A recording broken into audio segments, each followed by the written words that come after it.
Vamos a continuar con lo que es el tema de faringe. Ya, la faringe es un conducto músculo-membranoso, ya, que va a salir desde la base del cráneo hasta la vértebra C6, ya. Eh,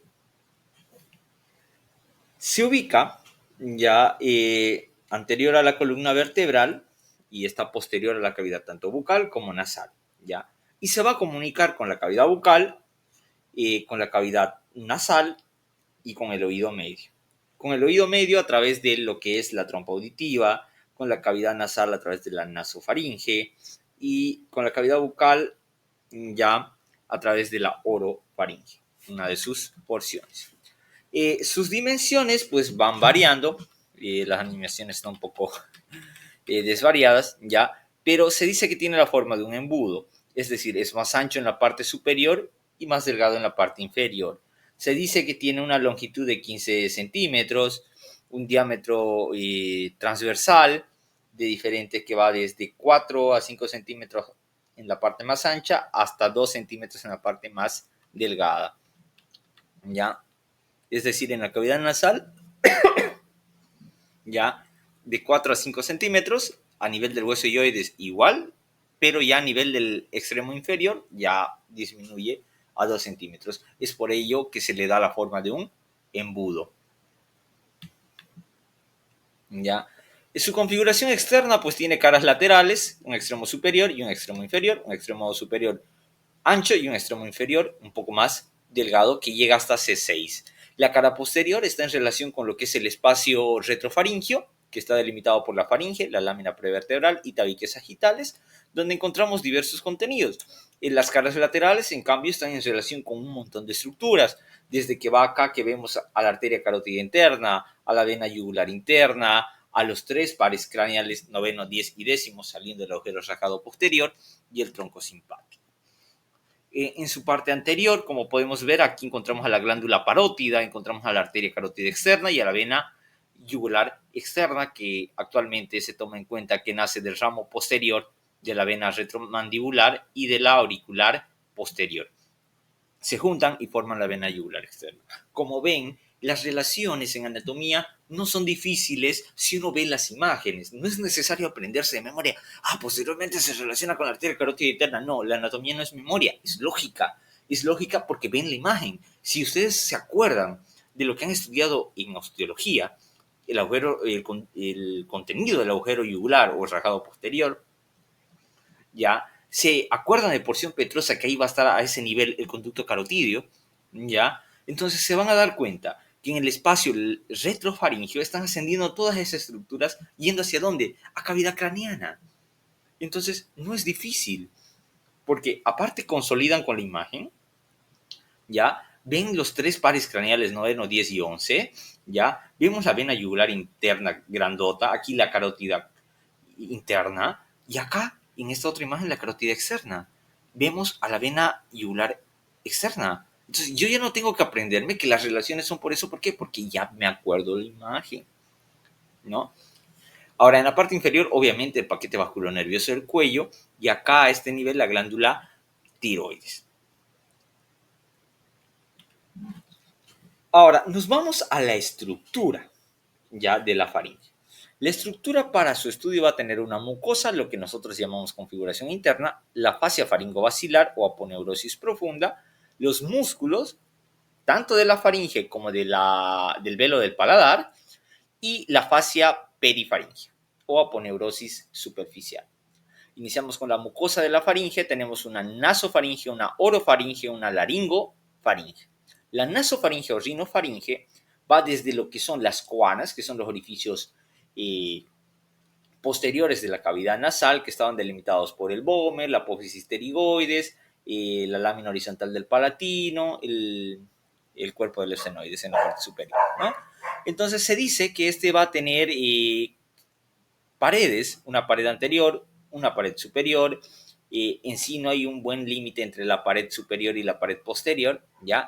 No hay algo que nos delimite completamente, pero sí hay dos paredes laterales y una pared inferior. La pared inferior corresponde al velo del paladar.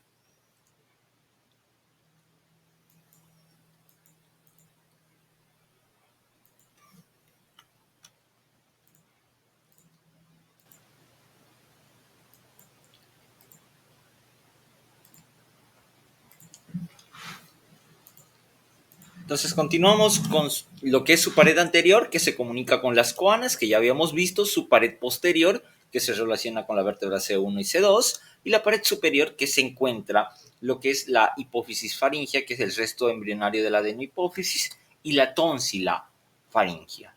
¿Ya? Esos son los detalles más importantes. A la tónsila faríngea se la conoce como amígdala o adenoide.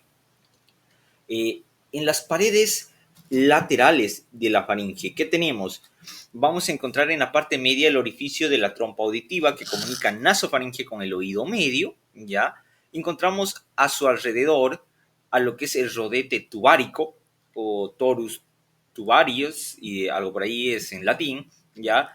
Que es una prominencia, o sea, es una elevación de la mucosa que está rodeando a la trompa, al orificio de la trompa auditiva. Desde de este rodete, ¿ya? Al menos vamos a ver el nacimiento, ¿ya? De este rodete tubárico, de dos pliegues, ¿ya? El pliegue salpingo palatino y el pliegue salpingo faríngeo, ¿ya? Esos son los dos pliegues que nacen a ese nivel. El salpingo palatino va desde el labio anterior hasta el velo del paladar. El salpingo faringio va desde el labio posterior a donde, a la faringe, ¿ya? Y va a estar recubierto, o al menos va a recubrir este pliegue a quién, al músculo salpingo faringio. Luego tenemos a este que es el receso faringio. ¿Ya? El receso faringio, o también llamada fosita de Rosenmuller, es una depresión detrás del pliegue salpingo faringio, ¿ya?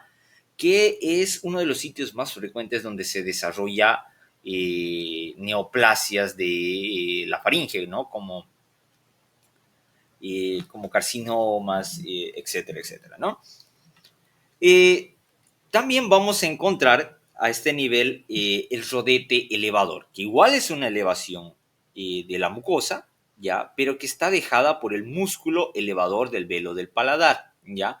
El músculo genera esta sobreelevación a nivel de la mucosa, pero también vamos a tener una estructura muy, pero muy importante, que es la tónsila tubárica. ¿Qué son las tónsilas tubáricas, jóvenes? Las tónsilas son tejido linfoide difuso. Ya lo van a ver cuando lleguen a histología, pero en sí no son nódulos linfáticos, sino son cúmulos, ¿ya? De tejido linfático en diferentes regiones del cuerpo, ¿ya? Una de estas son las tónsilas tubáricas, que cumplen pues función inmunológica, ¿no? La pared inferior va a estar formada por lo que es el paladar, duro y blando, que ya sabemos cómo está formado el duro. Lo que es la mucosa de la faringe, de la orofaringe o la bucofaringe, ya se va a extender obviamente desde dónde, desde el velo del paladar hasta dónde, hasta el borde superior del cartílago epiglótico, ya, o el borde superior del hioides. Hasta ahí lo marcamos, ¿no? Del velo del paladar, ya, del velo del paladar, que representa el paladar blando, hasta esta porción. Eso es oro o bucofaringe. Ahora, sus paredes, superior, inferior, posterior, anterior y dos laterales, ¿no? Como todos. La pared anterior, ya, va a estar delimitado por lo que nosotros llamamos el istmo de las fauces. ¿Cómo está conformada este istmo? Este comunica cavidad oral con lo que es la faringe y va a estar conformado hacia superior por quién? Por la úvula. Hacia el lateral, bueno, hacia el lateral, los dos arcos que se llaman los arcos palato-gloso, que serían estos de acá, ya, palato, porque va del velo del paladar hacia la lengua, palato-gloso, que acá se ve un poquito mejor. Vamos a hacer un acercamiento, ya. Miren, acá está lo que es la úvula, y estos dos de acá serían los pliegues. Aquí está el pliegue salpingo faringio, pero acá estarían los pliegues palatogloso. Miren, acá encontramos al palatogloso, a la úvula, ¿ya? Y a la lengua. Esos serían los tres límites, jóvenes. Tres límites del istmo de las fauces. Después, obviamente, vamos a encontrar a la lengua, y al lateral de la lengua vamos a encontrar estos dos pliegues, ¿ya? Encontramos lo que se llama el pliegue glosoepiglótico lateral, que son dos, y el glósico epiglótico medio. ¿Para qué nos sirve saber esto, jóvenes? Es algo muy importante. Estos pliegues que está acá, miren, justo ahí el medio y acá los laterales, son muy importantes. ¿Por qué, jóvenes? Acá los pliegues glosoepiglóticos, tanto medio como laterales. ¿Por qué?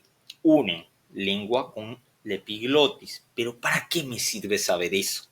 Cuando hacemos, bueno, al menos en esa zona entre la lengua y la epiglotis, encontramos una zona que se llama las valéculas epiglóticas. ¿Ya? Puede ser una depresión que hay entre los pliegues que les nombré. Y lo más importante de ahí es que nosotros colocamos ahí el laringoscopio. ¿Para qué? Para intubar. Cuando hay una obstrucción de vía aérea, cuando hay una insuficiencia respiratoria. ¿Para qué me sirve saber la anatomía de faringe, de orofaringe, si yo no sé esto? Lo más importante, ¿ya?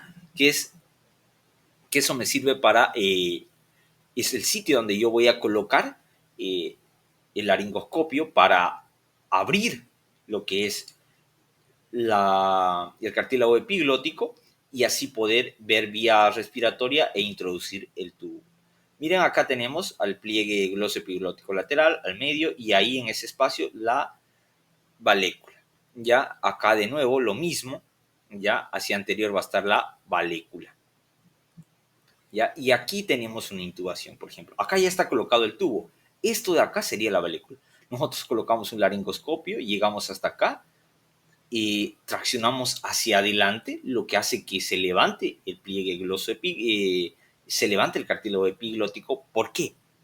Por los pliegues. Me están uniendo lengua y epiglotis. Si yo llevo la lengua hacia adelante, epiglotis se abre y entonces es cuando introducimos el tubo. Este proceso debe durar menos de 20 segundos. Eso tenemos con lo que es en relación a la pared anterior. La pared lateral es mucho más sencilla. ¿Por qué? Porque encontramos lo que es la tonsila palatina, ¿ya? O la amígdala palatina, que está delimitada por dos arcos, ¿ya? El arco, o bueno, por dos pilares, el pilar anterior y el pilar posterior. El pilar anterior también se le llama arco palato-gloso. ¿Por qué es tan fácil? Porque va del velo del paladar a la lengua, palato-gloso. ¿Y dónde está el pilar posterior? Va del velo del paladar a la faringe. Palato, faringe. ¿Fácil o difícil? Fácil. Y ahí alberga lo que es la fosa tonsilar, donde encontramos a la amígdala palatina. Bueno, mira, su límite: arco palatogloso, palato faringio, el anteromedial, la lengua, y lateral, el músculo constrictor superior de la faringe. Este es pues el que más se suele infectar, ¿no? De todos los nódulos, y es el que se extirpa, ¿no? Los que ustedes han debido escuchar cuando hay cirugías para la extirpación de estas amígdalas son las palatinas las más frecuentes.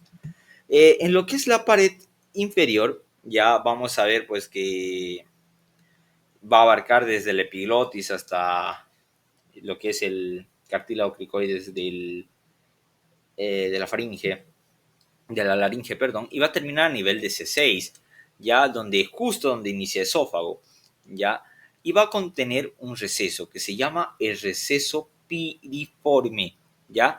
Ese receso piriforme, ya, es muy importante, pero ¿por qué el receso piriforme?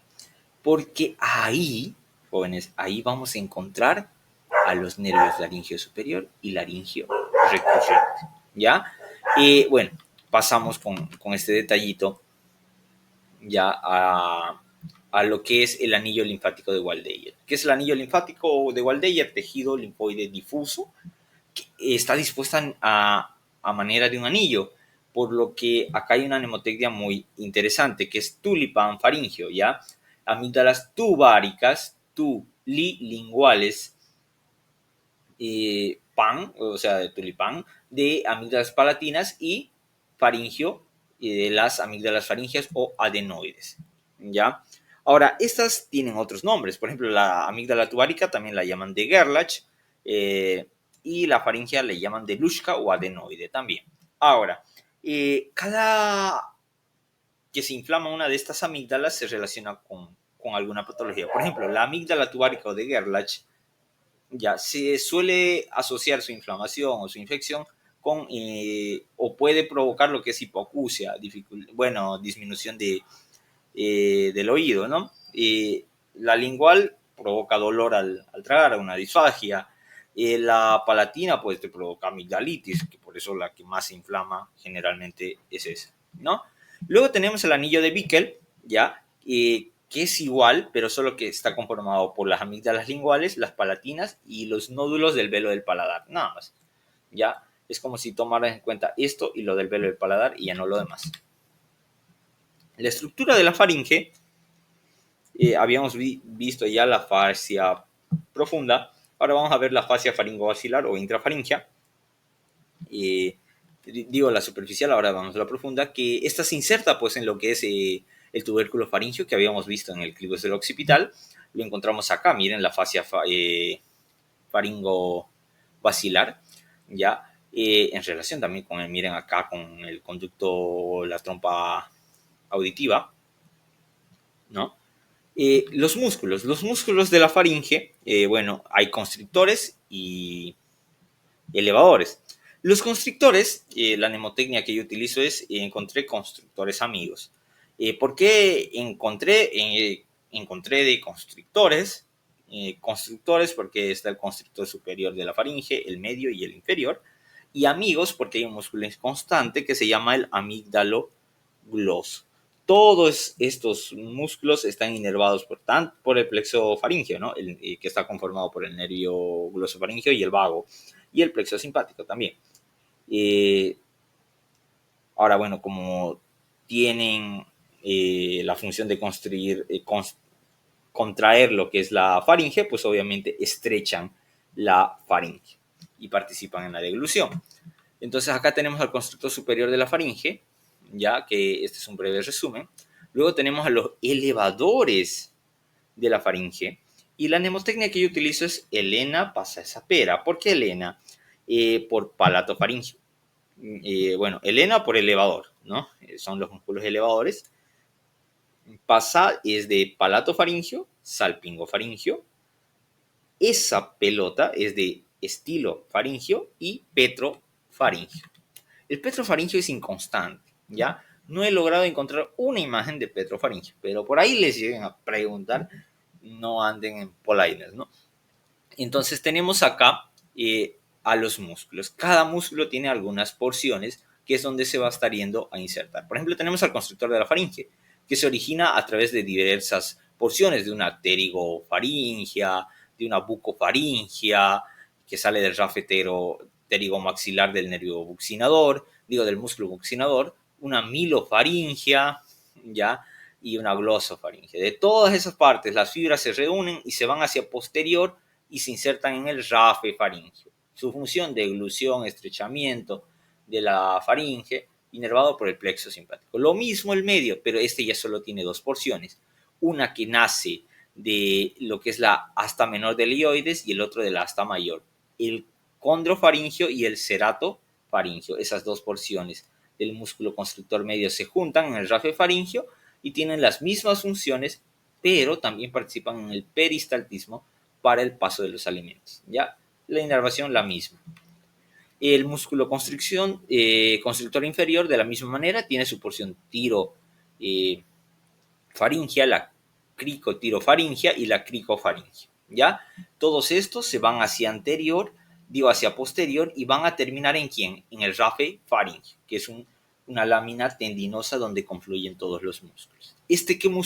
¿Qué función cumple el constrictor inferior? Cierra el aditus laryngeus, que es la entrada a la laringe. Por lo que hace esto es elevar también la laringe, no la faringe, la laringe, y estrecha la faringe. Pero también ayudan al peristaltismo.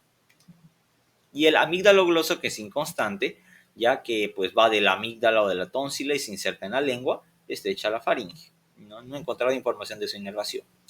Los músculos elevadores de la faringe, habíamos dicho, Helena era de palato faríngeo, que tiene tres orígenes, ya a través de tres fascículos, un as palatino, un pterigoideo y un tubárico. Desde ahí, este músculo palato faríngeo, que pertenece al velo del paladar, ojo, no es elevador completo de la faringe, sino también lo describimos en el velo del paladar, va a insertarse en la pared lateral de la faringe. Eleva la faringe y la laringe pero también desciende, es decir, tensa el velo del paladar. Inervación plexofaringeo. El salpingofaringeo, lo mismo. Este viene, pero desde el extremo medial de la trompa auditiva y se va a insertar en la pared de la faringe. Abre la trompa auditiva y eleva la faringe. Inervación plexo, bueno, en este caso el salpingofaringeo es netamente del glosofaringeo. Luego tenemos al estilofaringeo, que sale igual de la apófisis estiloide de su lado medial, que lo hemos visto que forma parte del ramillete terciolano, y se inserta a través de 4 fascículos, un faringio, un epiglótico, un tiroideo y un cricoideo, ya que se va a insertar en en esas estructuras, obviamente, ¿no? El estilofaringeo, que está acá, ¿no? Miren, está yendo a terminar esa estructura. Eleva la faringe y la laringe, inervación plexofaringeo.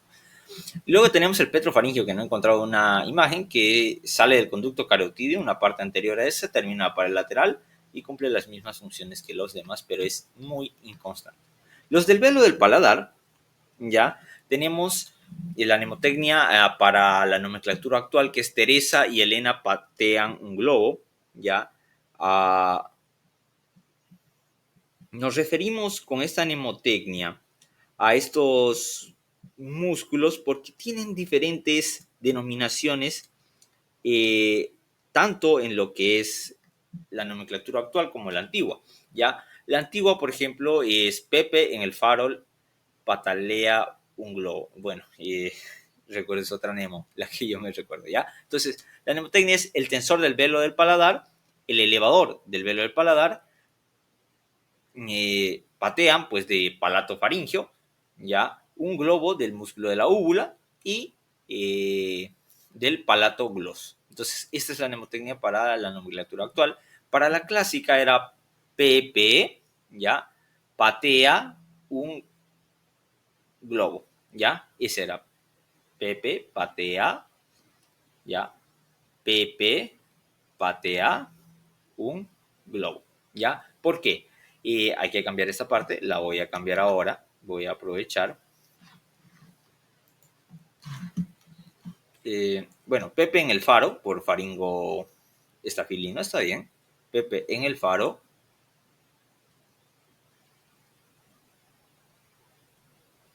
Patea, así,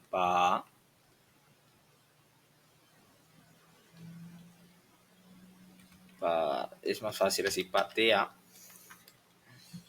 ya, lo que es el palato estafilino, un globo, ya.